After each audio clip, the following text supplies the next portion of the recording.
आप सभी को वैशाख पूर्णिमा की हार्दिक शुभकामनाएं। आज सुनते हैं वैशाख पूर्णिमा की कथा। हिंदू धर्म के अनुसार वैशाख पूर्णिमा का विशेष महत्व होता है। माना जाता है कि वैशाख पूर्णिमा के दिन अगर व्रत रखा जाए और व्रत का पालन पूर्ण श्रद्धा से किया जाए तो जीवन में सभी कष्टों का निवारण हो जाता है। इस दिन भगवान विष्णु और धन की देवी मां लक्ष्मी की पूजा की जाती है। इस दिन चंद्रमा का पूजन विधान भी है। आइए सुनते हैं वैशाख पूर्णिमा की व्रत कथा।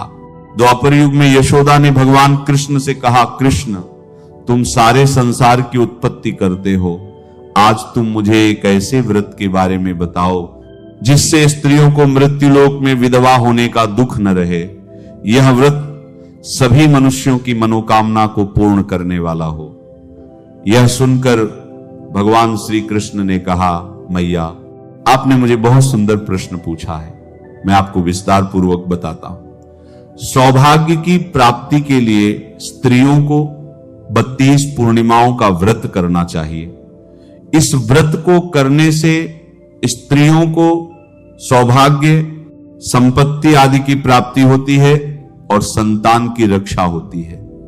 यह व्रत अचल सौभाग्य देने वाला और भगवान शिव के प्रति मनुष्य की भक्ति को बढ़ाने वाला व्रत है।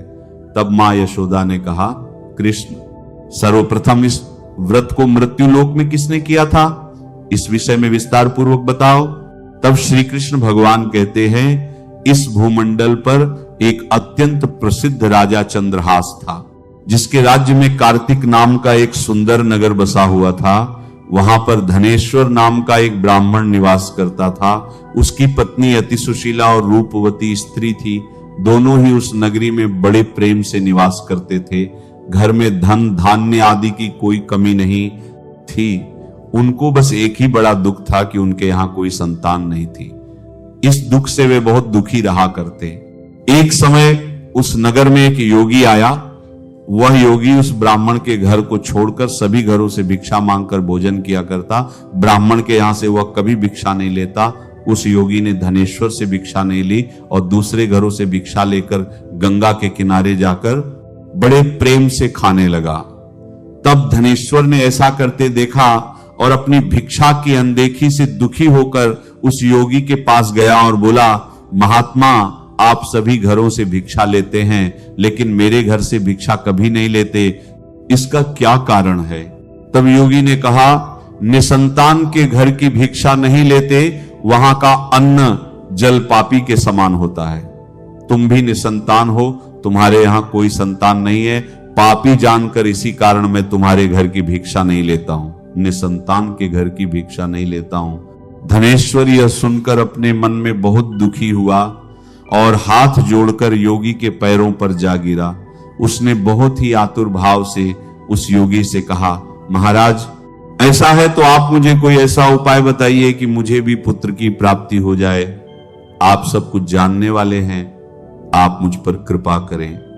धन की मेरे यहां कोई कमी नहीं, लेकिन पुत्र या संतान न होने के कारण मैं बहुत दुखी हूं। मेरे इस दुख का हरण कीजिए, आप यह सब करने में समर्थ हैं। तब योगी ने उसकी बात सुनकर कहा, ब्राह्मण तुम चंडी देवी की आराधना करो। तब ब्राह्मण ने घर आकर अपनी पत्नी को पूरा प्रसंग बताया और स्वयं वन में चला गया। वहां उसने देवी चंडी की उपासना की और उपवास भी किया। देवी चंडी ने 16वें दिन उसे सपने में दर्शन दिए और कहा, धनेश्वर जा, तेरे यहां पुत्र होगा, लेकिन उसकी 16 वर्ष की आयु में मृत्यु हो जाएगी।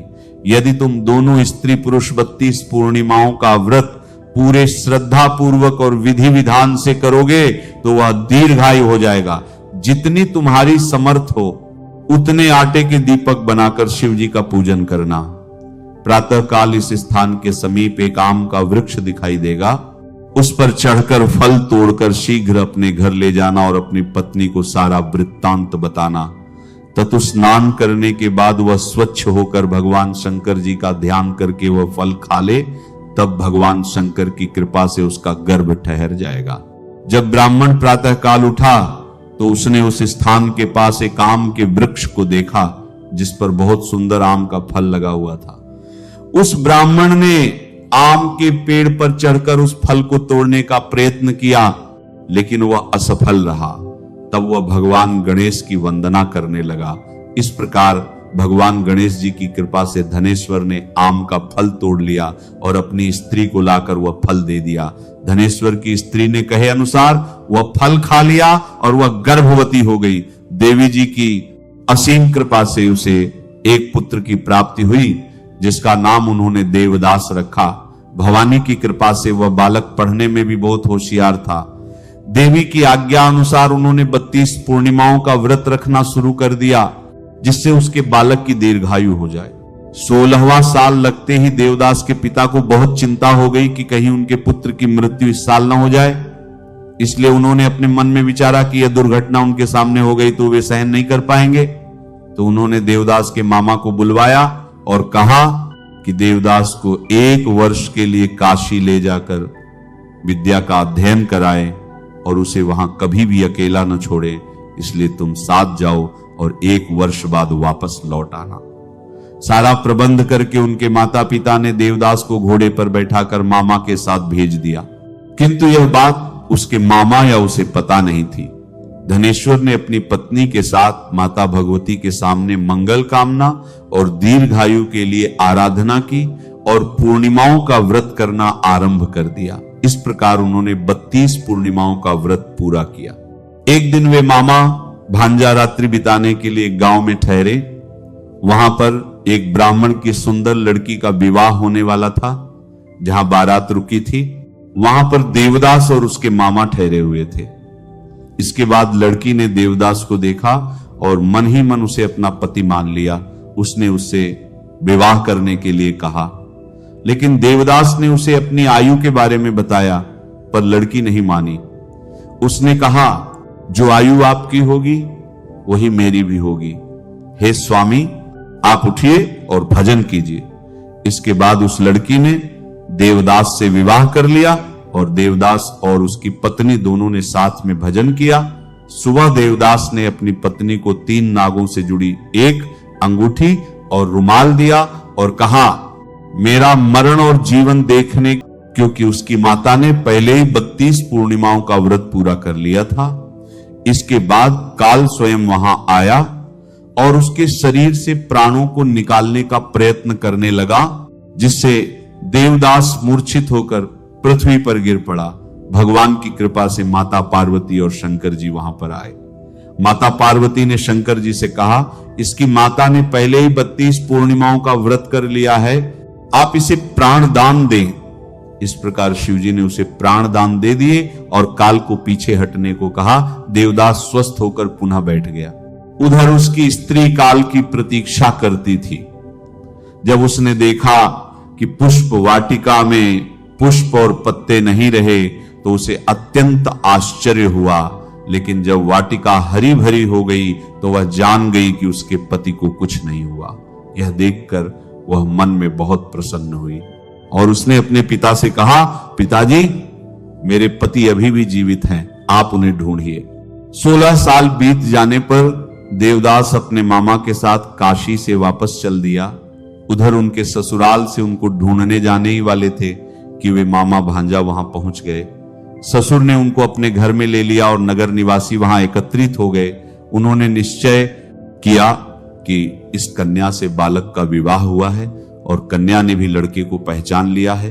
कुछ दिन बाद देवदास अपनी पत्नी और मामा के साथ बहुत से उपहार लेकर अपने नगर को चल दिया।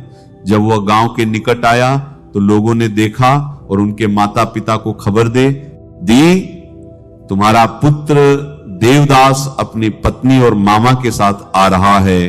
ऐसा सुनकर उनके माता पिता बहुत खुश हुए और उन्होंने पुत्र और पुत्रवधू के आने की खुशी में बहुत बड़ा उत्सव मनाया।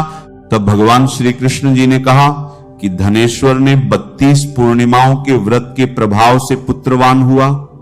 जो व्यक्ति या स्त्री इस व्रत को करते हैं वे जन्म जन्मांतर के पापों से छुटकारा पा लेते की तिथि 1 मई दिन शुक्रवार को रात 10:52 पर समाप्त होगी।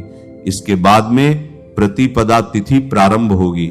ऐसे में ब्रह्म मुहूर्त और चंद्रोदय व्यापिनी तिथि के अनुसार इस बार 1 मई दिन शुक्रवार को ही वैशाख पूर्णिमा और बुद्ध पूर्णिमा मनाई जाएगी।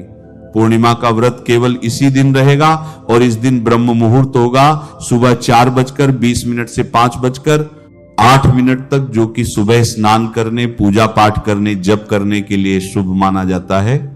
सूर्योदय होगा सुबह 5:57 पर, सूर्यास्त होगा शाम 6:50 पर और इस दिन विशाखा नक्षत्र सुबह 2:16 तक रहेगा। बाद में स्वाति नक्षत्र प्रारंभ होगा। सिद्धि योग रात 9:13 तक रहेगा। इसके बाद में व्यतिपात योग प्रारंभ होगा। राहु काल सुबह 10:30 से दोपहर 12 बजे तक रहेगा। अभिजीत मुहूर्त, जो कि श्री सत्यनारायण भगवान की पूजा या कथा के लिए सर्वोत्तम माना जाता है, सुबह 11:58 से दोपहर 12:49 तक रहेगा और अमृत काल शाम 6:55 से रात 8:41 तक रहेगा। पूर्णिमा तिथि के दिन चंद्रोदय होगा शाम 6:44 पर। तो इस समय के बाद से आप देवता को अर्घ देकर पूर्णिमा का व्रत खोल सकते हैं। भद्रा काल, जो कि इस बार 30 अप्रैल दिन गुरुवार को रात 9:01 से प्रारंभ हो रहा है और भद्रा काल की समाप्ति 1 मई दिन शुक्रवार को सुबह 10 बजे होगी। भद्रा का वास पाताल लोक में रहेगा, जिस कारण से यह भद्रा इस बार पृथ्वी लोक पर अशुभ नहीं होगी।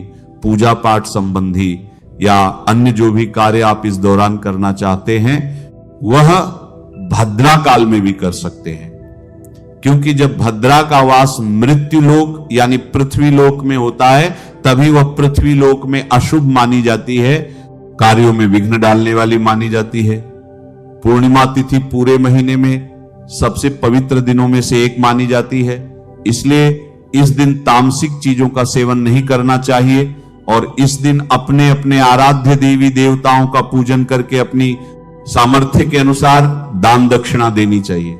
तुलसी जी की पूजा, पीपल की पूजा इस दिन करने का विधान है और श्री सत्यनारायण भगवान की पूजा में इस दिन तुलसी के पत्ते रखकर सत्यनारायण भगवान को पंचामृत या फिर आटे को घी में भूनकर उसमें शक्कर मिलाकर भोग लगाएं और प्रसाद रूप में सभी लोगों में बांटें।